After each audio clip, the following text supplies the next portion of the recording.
Que la verdad me voy a sumar con la explicación que dio Juan Pablo un poco al principio de que de los 3 discussants eligieron a 2 argentinos, así que debe ser que tenemos como una obsesión por la inflación. O sea, y el caso de Chile sí, la verdad que es, en ese sentido, o sea, siempre lo veo en América Latina especialmente como uno de los ejemplos a seguir para otros países para implementar el régimen de metas de inflación y cómo este puede ayudar también por un lado, controlar la inflación y absorber los choques externos a través de este régimen de política monetaria. Entonces déjenme también usar el disclaimer de que estas son mis opiniones y para nada representan las opiniones ni del Departamento de Investigación del BID, ni de la gerencia del BID. Entonces, déjenme primero resumir un poco lo que presentó Sofía, que lo hizo muy claro, y entonces vamos a ver cómo Chile, como siendo una economía pequeña y abierta, se va a ver afectado por aspectos externos. Y entonces, estos aspectos externos representan aspectos que están fuera de la economía doméstica, fuera de lo que es Chile per se. Y la inflación en este sentido es uno de los aspectos que se ve afectado por estos factores externos. Y la inflación, siendo el objetivo del Banco Central, es lo que hace que presente un poco como esta disyuntiva de si reaccionar o no reaccionar, o cómo hacer para justamente controlar las expectativas de la inflación, que al final son lo que tiene como objetivo el Banco Central. Entonces, tenemos que los factores externos van a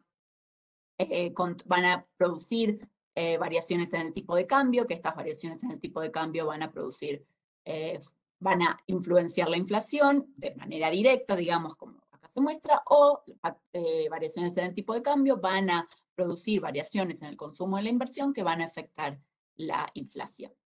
Y entonces podemos ver como algunos factores externos, que son los que se analizan en este capítulo, que son en particular los términos de intercambio y la prima de riesgo, van a afectar el tipo de cambio y en el corto plazo van a afectar de forma directa la inflación y en el mediano plazo a través del consumo de la inversión. Pero no sabemos cuál es el efecto final en la inflación. Este puede ser que aumente, que caiga, depende del choque, depende también si es de corto plazo o de largo plazo o de mediano plazo, como mostraba Sofía.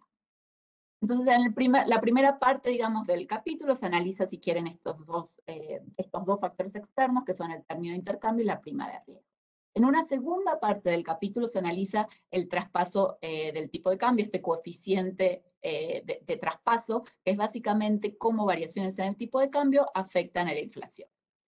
Y en una tercera parte del capítulo se analizan como factores estructurales de la economía chilena, como variaciones en las importaciones o en qué moneda están denominadas estas importaciones, van a afectar la inflación, que son como factores más estructurales y no tan por ahí coyunturales de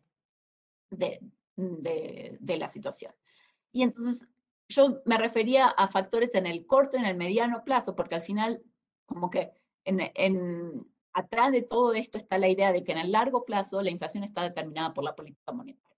Entonces, variaciones en la tasa de interés van a afectar a la inflación en un periodo de aproximadamente 2 años. O sea, van a tener este periodo en los que uno espera que la tasa de interés haga como su trabajo, entre comillas, para lograr que la inflación esté en su meta y así también poder anclar las expectativas de inflación y generar como un círculo benevolente. Y todo esto está determinado por la credibilidad del Banco Central, que para mí este es un aspecto súper importante para tener siempre en cuenta de cómo justamente la política monetaria va a estar afectando al final a la inflación, que es el objetivo. Pero esto es, sin duda, está determinado por la credibilidad, entonces creo que también el capítulo que sigue, que es el capítulo sobre expectativas de inflación y comunicación, es como súper complementario a esto, y entonces creo que, de hecho, los 3 capítulos están muy relacionados y por ahí es difícil como extraer una cosa de la otra, porque sí siento que la credibilidad acá es, o sea, atraviesa, digamos, a los 3 capítulos y es esencial para la efectividad de la política monetaria. Y yo me voy a enfocar un poco en esto, o sea, tangencialmente, pero sí, o sea, pero sí parte de unos análisis que estuve haciendo en los últimos años muestran como esta relevancia de la credibilidad. Entonces, ¿cuáles son los mensajes? A partir de estos 3 como partes que les decía que Sofía presentó, Tenemos por un lado un aumento del precio del cobre, que son shocks a los términos del intercambio, lo que producen es una caída del tipo de cambio nominal y una caída de la inflación, digamos, en el corto plazo, en el primer año, y después vemos que en el mediano plazo hay un efecto, un aumento del consumo, un aumento de la inversión, entonces hay una presión al alza de la inflación. Y es un poco este efecto de no sabemos al fin, o sea, como que cambia el efecto entre el corto plazo y el mediano plazo de este choque externo sobre la inflación. Algo similar pasa con un aumento de la prima por riesgo, que sería como un choque financiero externo, que es que aumenta el tipo de cambio nominal al principio, entonces va a aumentar la inflación, pero ya en un mediano plazo uno lo que ve es que cae el consumo, cae la inversión, aumenta el desempleo y hay una presión entonces a que caiga la inflación. Ahora, en la segunda parte, que se analiza el coeficiente de transmisión del tipo de cambio de la inflación, allí, o sea, Sofía mostraba cómo este coeficiente de transmisión en Chile es menor al coeficiente de transmisión global y cómo también cambió este coeficiente de transmisión entre, a partir de tener el régimen de metas de inflación como régimen de política monetaria. Y por último, en la tercera parte, que se estudia la integración comercial, vemos cómo al aumentar la competencia internacional van a caer los precios mundiales y eso va a afectar va a afectar la inflación a través de una disminución. Estos son, yo creo que los tres mensajes, así como principales del capítulo. Ahora, déjenme contarles un poco dónde van a ir mis comentarios. Van a ser 4. Por un lado voy a hablar del traspaso del movimiento en el tipo de cambio de la inflación, y en este está muy relacionado con la volatilidad de la inflación y la tasa de cambio con el régimen de metas de inflación. Y esto está relacionado con un trabajo, con unas presentaciones que escribimos y realizamos con Eric Parrado, que es el economista jefe del VIDA, sobre justamente la credibilidad de los bancos centrales en la región y cómo es importante tener, de hecho, al tipo de cambio como un shock absorber de los factores externos. Bueno, voy a hacer algunos comentarios acerca de la selección de shocks de los términos del intercambio y de la prima de riesgo. Y por último, y esto es más a futuro, o sea, como que Sofía tuvo su última slide de qué será, que se puedan seguir analizando, yo creo que ahí podrían agregar un poco de los efectos de la COVID-19. Entonces, déjenme pasar directamente ya a los comentarios, y el primero, como les contaba, es relación del traspaso de los movimientos en el tipo de cambio a la inflación. La idea es que en un régimen de metas de inflación, el tipo de cambio tiene que ser muy volátil. ¿Por qué? Porque tiene que absorber los choques externos. Y esta idea, y justamente como es el caso de Chile, un coeficiente de traspaso bajo hace que estos movimientos en el tipo de cambio no se terminen pasando a la inflación. Entonces, uno quiere ver cómo hay gran volatilidad en el tipo de cambio sin que este afecte a la inflación y que este sirva para absorber los choques externos.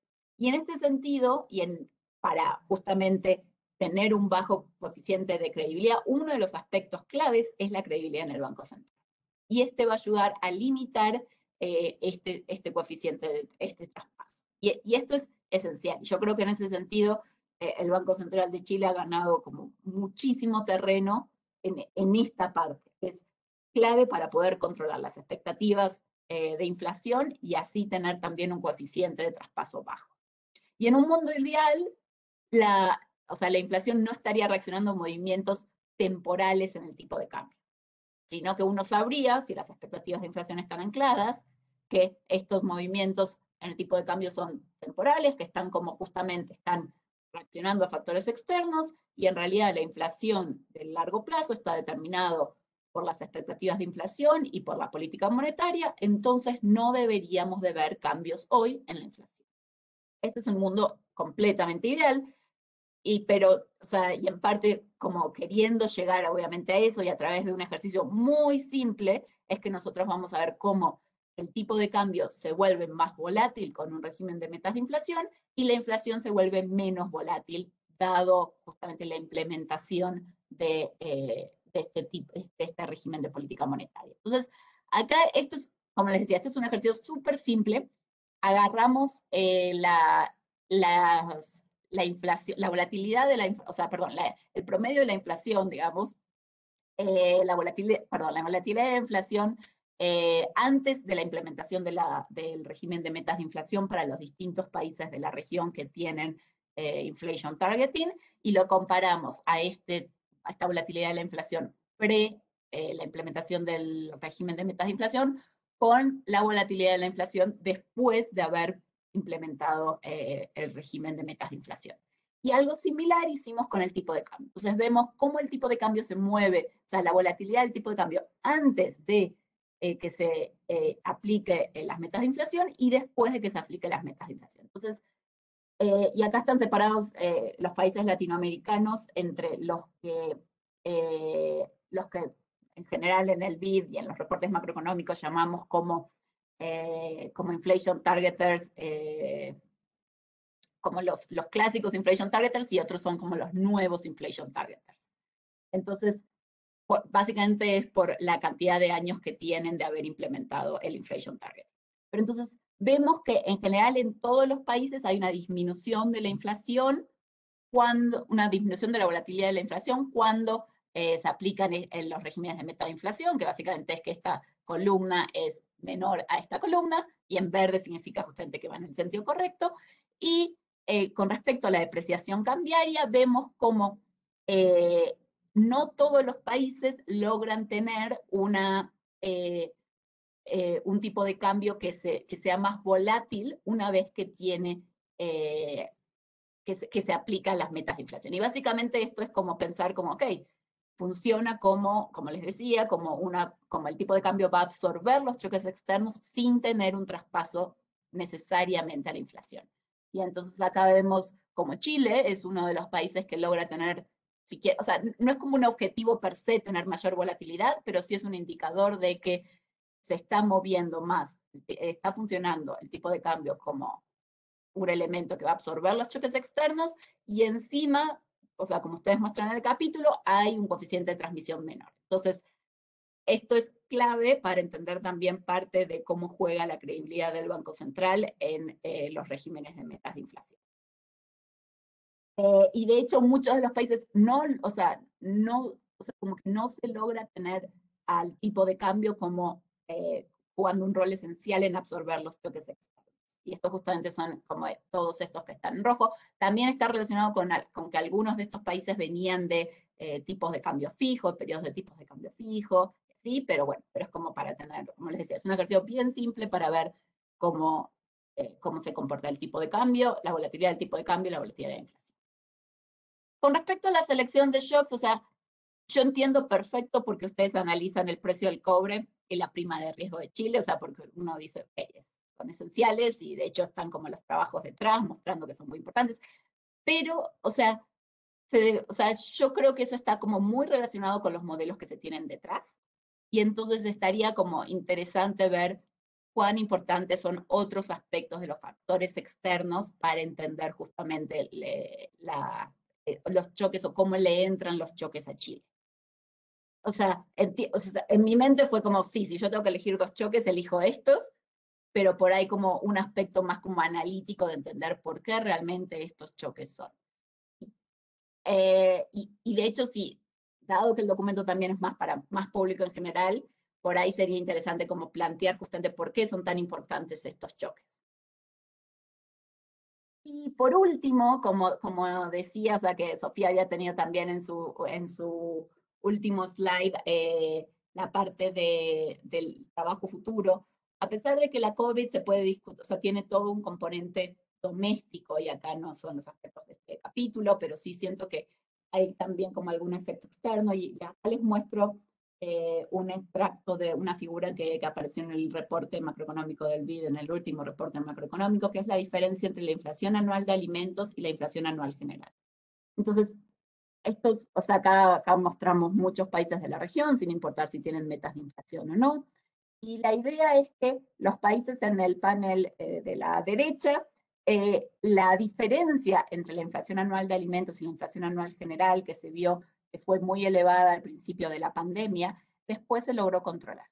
Entonces, hubo como una convergencia entre la inflación de alimentos y la inflación general. ¿Y por qué estamos viendo la inflación de alimentos? Porque justamente creemos que al principio de la pandemia, ya llevamos bastante, pero o sea, ya no es tan coyuntural el tema, pero la inflación de alimentos era más alta, o sea, y así lo estamos mostrando, era más alta que la inflación general, por un tema de cómo se fue distribuyendo el gasto una vez que impactó este choque. Y en el lado de la derecha, perdón, de la izquierda, en el gráfico de la izquierda, vemos a los países que esta inflación de alimentos sigue siendo todavía hoy más alta que la inflación anual. Y acá entra Chile, que es acá esta línea roja, que vemos como, no, o sea, obviamente no es el objetivo del Banco Central la inflación de alimentos per se, sino que es la inflación general, pero es como hay como un despegue de estas dos, y entonces estaría, o sea, de estas dos me estoy refiriendo a la inflación de alimentos y la inflación general, entonces sería interesante evaluar qué es lo que está detrás para entender esta diferencia, y en parte ver si hay como algún factor externo y no solo domésticos que estén influenciando esta brecha que se está creando entre estas dos. Al final del periodo, que es hasta febrero de este año, o sea, ya vemos cómo se está empezando a controlar y también se hace como en México y en Trinidad y Tobago, pero sería como interesante entender justamente como este aspecto de esta brecha que se generó durante todo el 2020. Y con esto ya termino, o sea, la verdad yo creo que esto es un ejercicio muy útil para entender los factores externos que están influenciando en parte los movimientos a la inflación. Y, y la verdad que se resumen muchísimos trabajos en este capítulo y se están utilizando métodos metodologías de vanguardia para, o sea, de vanguardia de la literatura para justamente ver estos aspectos de la economía chilena que son súper relevantes. Y, y como les decía al principio, el grado de credibilidad del Banco Central atraviesa no solo este capítulo, sino los tres como de forma transversal, y siento que en ese sentido o sea, uno de los grandes, hitos que el Banco Central de Chile hizo es justamente a través de esta credibilidad lograr controlar las expectativas y así justamente mantener una inflación baja y estable, o sea, baja como alrededor de su meta y estable, lo cual es básicamente el objetivo. Y, y ya como pensando por ahí un poco más de largo plazo, ver cómo la COVID-19 ya no siendo por ahí tan coyuntural, por como lo estamos viendo, puede generar impacto sobre la inflación, y no solo desde el lado del choque de la economía doméstica chilena per se, de cómo Chile está afectando la pandemia, sino también del aspecto internacional de él. Así que muchísimas gracias. Muchas gracias, Victoria. Muchas gracias también por haberlo hecho muy ajustado al tiempo. Tenemos ahora unos poco más de 5 minutos para preguntas. A lo mejor Sofía también quiere ocupar parte de ese tiempo para tomar algunos de los comentarios de Victoria. Esta vez sí hay preguntas en el chat. Hay una pregunta de Valentín Carril. Muchas personas suponen que cuando el tipo de cambio real sube, o sea, se deprecia, las empresas lo traspasan rápidamente a precio, pero son más lentas cuando el tipo de cambio baja. ¿Han detectado alguna simetría en el coeficiente de traspaso? Lo voy a juntar, voy a darles dos preguntas juntas para que se hagan cargo. La segunda, ¿cuál sería el efecto en inflación al generarse una disminución del ahorro interno y junto con esto un aumento del financiamiento externo para financiar posibles aumentos de inversión? Y esa pregunta es de José Miguel Álvarez. ¿Quién quiere primero? ¿Sofía? Sí, muchas gracias, Rosana. Bueno, primero agradecer muchísimo a Victoria por los comentarios. Bueno, muchas gracias por acceder a comentar y muy buenos los comentarios. Respecto al COVID, creo que sí, que estamos súper de acuerdo de que esto es algo para analizar. En la separata, bueno, no se incluyó una mención a COVID porque la separata era un poco más atemporal, pero claramente que esto es bien relevante para el banco, y el banco sí que monitorea bien de cerca lo que está pasando con inflación de sus componentes, y hay trabajo para hacer a futuro, sin duda. Bien interesante lo que mostrabas de la volatilidad del tipo de cambio. Eso también es de cómo el esquema de metas de inflación y tipo de cambio flexible cambia la volatilidad de la inflación, la disminuye, pero no necesariamente aumenta la volatilidad del tipo de cambio. Y ahí creo que también hay cosas para analizar a futuro. Preguntabas por qué poníamos énfasis en algunos tipos de shocks y no otros. Sí, es cierto que había que explicarlo, quizás fui un poquito rápido. En el paper de García y de García Chico, ellos sí que hacen un esfuerzo de cuantificar cuáles son los shocks más importantes que afectan al tipo de cambio. Y son justamente esos, o sea, los shocks a la prima de riesgo, bueno, shocks de TPM, y shocks de precios externos. Entonces, ahí hay una pequeña cuantificación de cuáles son los shocks más relevantes, pero claramente es importante justificar esto. Y respecto a las preguntas, las estimaciones que mostramos sobre coeficiente de traspaso por lo general asumen modelos simétricos. Entonces se consideran que las probabilidades de bajar o de subir precios son las mismas, dado un shock, ya sea positivo o negativo. Es súper interesante también tratar de ver si hay una simetría.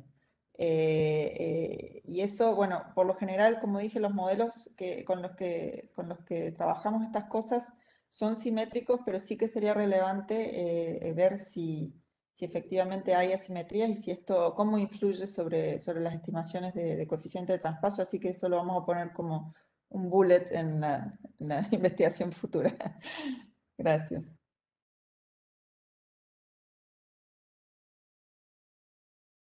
Victoria, no sé si quieres agregar algo. Eso sería. Pasamos entonces al segundo panel, si les parece. ¿O tú querías comentar algo, Andrés? Te veo ahí. Sí, gracias, Rosana. No, agradecer también a Victoria. Me llamó la atención gratamente que hubiera hecho énfasis en algo que hacemos en el capítulo bastante, y es enfatizar el que el coeficiente de traspaso no es algo exógeno, ¿no? No está dado y ya, y el Banco Central tiene que básicamente vivir con él, con el que le tocó. Es algo endógeno que sale de cosas como el anclaje y la credibilidad, que es algo de lo que vamos a referirnos a continuación, pero gracias por hacer el punto. Y sobre COVID-19, bueno, esto por supuesto amerita otra separata, de hecho ya la estamos pensando en esa dirección, pero va a haber una abrebocas en en el próximo IPOM, ¿sí? Donde vamos a mirar un poco cuáles han sido los efectos del COVID-19. Entonces, bueno, invitada especial para lo que tendremos en su momento. Gracias. Gracias, Andrés. Muchas gracias, Victoria, por aceptar y entregarnos tus comentarios. Muchas gracias, Sofía, por la presentación.